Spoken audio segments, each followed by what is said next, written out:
Perusahaan obat di Semarang, Jawa Tengah berhasil mengembangkan tanaman obat untuk dijadikan obat tradisional. Perusahaan ini pun mendapat sertifikat internasional dari Badan Pengawas Obat dan Makanan Amerika Serikat. Beberapa jenis tanaman obat yang tumbuh di Indonesia seperti jahe, kunyit, meniran, dan tanaman obat lainnya sudah sejak lama dimanfaatkan masyarakat Indonesia sebagai obat tradisional untuk meningkatkan daya tahan tubuh.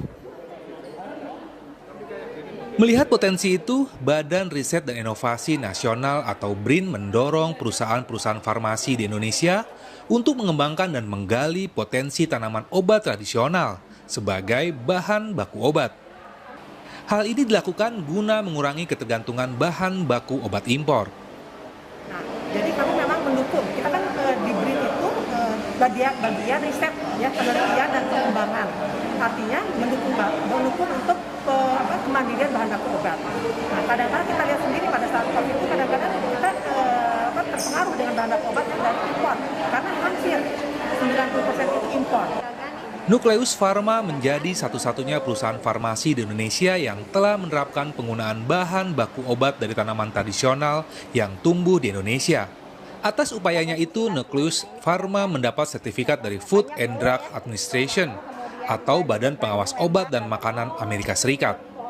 Menurut CEO Nucleus Pharma, Edward Basilianius, penggunaan bahan alami sebagai bahan baku obat tidak kalah dengan produk-produk obat dari luar.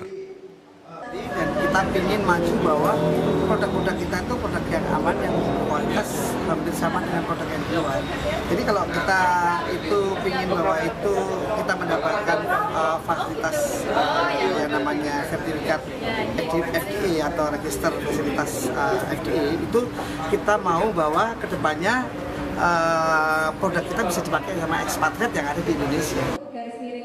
Atas perolehan keberhasilannya memanfaatkan tanaman obat tradisional, Museum Rekod Indonesia atau MURI memberikan penghargaan kepada PT Natura Nuswantara Nirmala atau Nucleus Pharma sebagai produsen obat yang berhasil go internasional dengan menggunakan tanaman tradisional.